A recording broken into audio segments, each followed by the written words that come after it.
좋은 아침입니다. 오늘은 4월 10일 금요일입니다. 즐겁고 감사한 하루 되시기 바랍니다.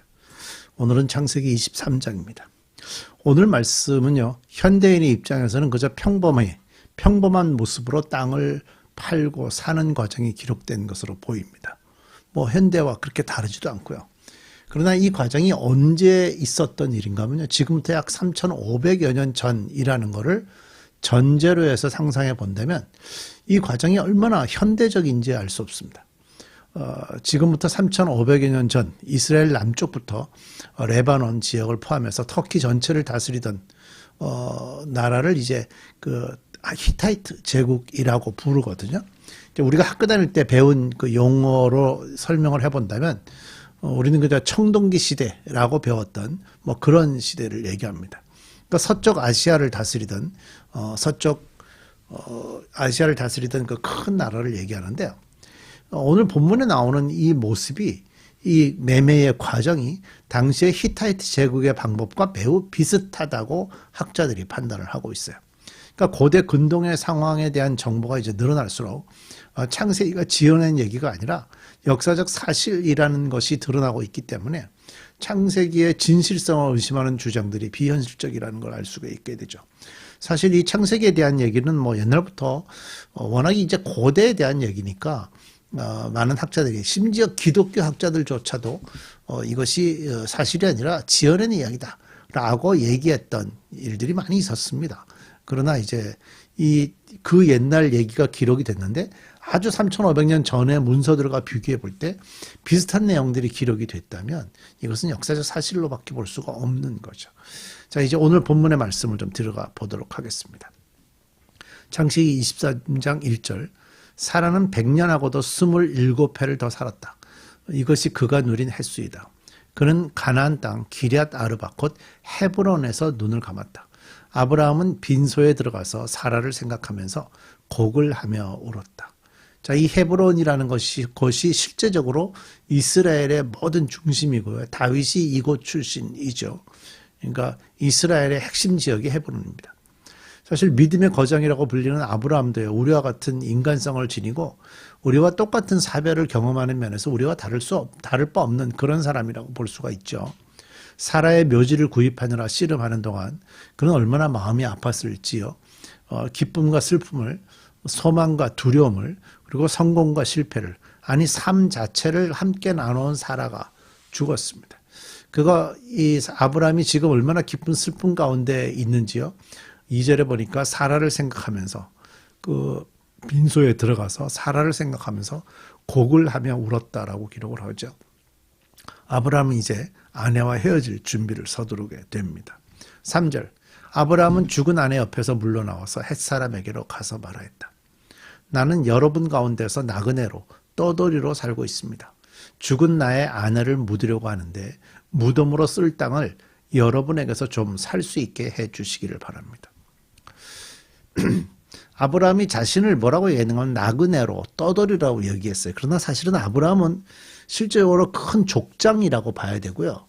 햇사람이 그 지역들을 이제 그 본토 사람으로 지배하고 있지만 아브라함이 워낙에 그 많은 종들과 많은 재산들을 가지고 있기 때문에 절대로 아브라함을 무시할 수 없는 그런 환경이었어요. 그러니까 사실은 아브라함이 자신을 나그네로 떠돌이로 하고 얘기하는 것은 햇사람 입장에서, 그 본토 사람들 입장에서는 사실 좀 다른 모습인데 아브라함만의 자기 인식이, 자기가 누구인가라는 것을 인식하고 있는 게 있었다는 거죠. 우리가 왜 자기 인식이라는 것은 세상과 상호작용하는 방식이다. 그래서 사전적인 의미로 보면 자기 인식 능력은 자신의 감정, 생각, 욕구, 가치를 인식하는 힘이다 라고 이제 사전적으로 정리할 수 있거든요.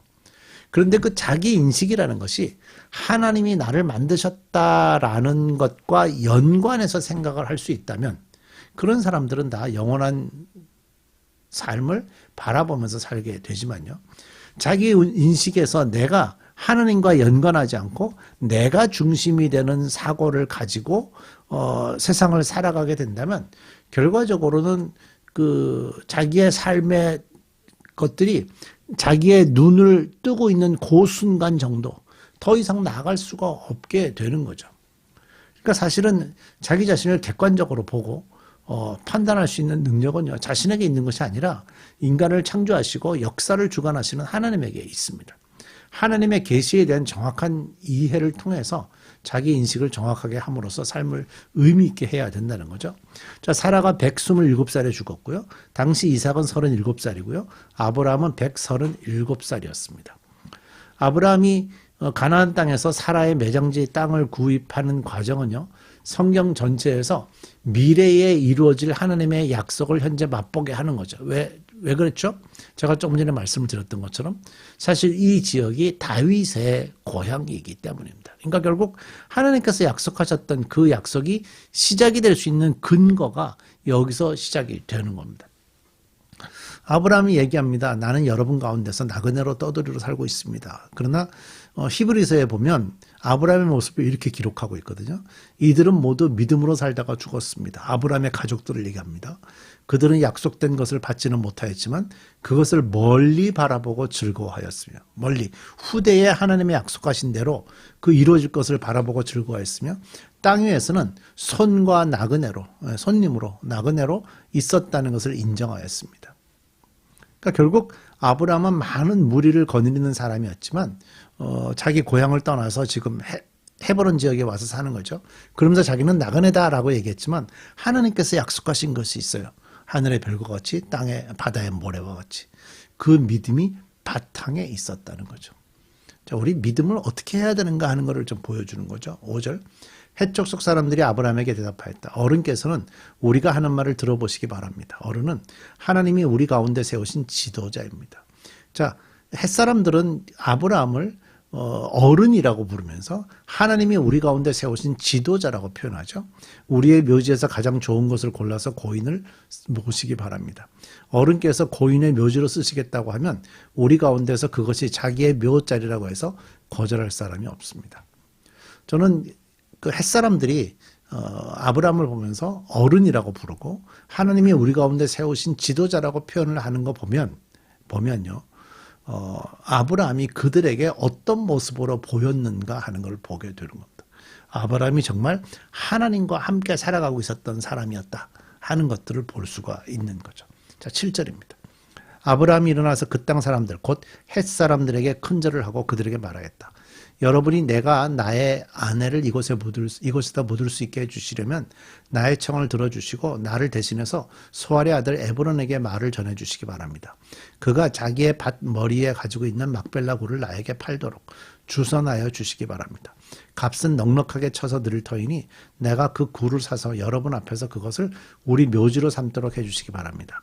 햇사람 헤브론이 마침 햇사람들 틈에 앉아 있다가 이 말을 듣고 성문 위에 마을회관에 앉아 있는 모든 햇사람들이 듣는 데서 아브라함에게 대답하였다. 지금 성문에 마을회관이 있었고요. 그 마을회관에 햇사람들이 다 모여 있었다는 거예요. 이따 끝에 가서 설명을 조금 할 거고요. 그러실 필요가 없습니다. 제가 드리는 말씀을 들어보시기 바랍니다. 제가 그 밭을 드리겠습니다. 거기에 있는 굴도 드리겠습니다. 나의 백성이 보는 앞에서 제가 그것을 드리겠습니다. 거기에다가 고인을 안장하시기 바랍니다. 아브라함이 다시 한번 그 땅 사람들에게 큰절을 하고 그들이 듣는 데서 에브론에게 말하였다. 좋게 여기신다면 나의 말을 들으시기 바랍니다. 그 밭값을 드리겠습니다. 저에게서 그 값을 받으셔야만 내가 나의 아내를 거기에 묻을 수 있습니다. 에브론이 아브라함에게 대답하였다. 저의 말을 들어보시기 바랍니다. 그 땅값을 친다면 은 400세겔은 됩니다. 그러나 어른과 저 사이에 무슨 거래를 하겠습니까? 거기에다가 그냥 고인을 안정하시기 바랍니다. 아브라함은 에브론의 말을 따라서 햇사람들이 듣는 데서 에브론이 밝힌 밭값으로 상인들 사이에서 통용되는 무게로 은 400세겔을 달아서 에브론에게 주었다. 그래서 마므레 근처 막벨라에 있는 에브론의 딸 곧 밭과 그 안에 있는 굴 그리고 그 밭 경계 안에 있는 모든 나무가 마을 법정에 있는 모든 햇사람이 보는 앞에서 아브라함의 것이 되었다. 그렇게 하고 나서 비로소 아브라함은 자기 아내 사라를 가나안 땅 마므레 근처 곧 헤브론에 있는 막벨라 밭 굴에 안장하였다.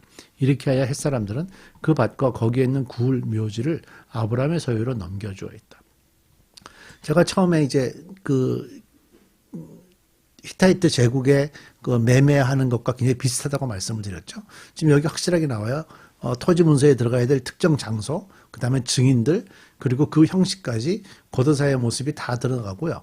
그 중에 이제 첫 번째로 장소가 이제 성문이라고 그랬죠. 거기 많은 사람들이 모여있기 때문에 거기서 많은 증인들과 함께 했습니다.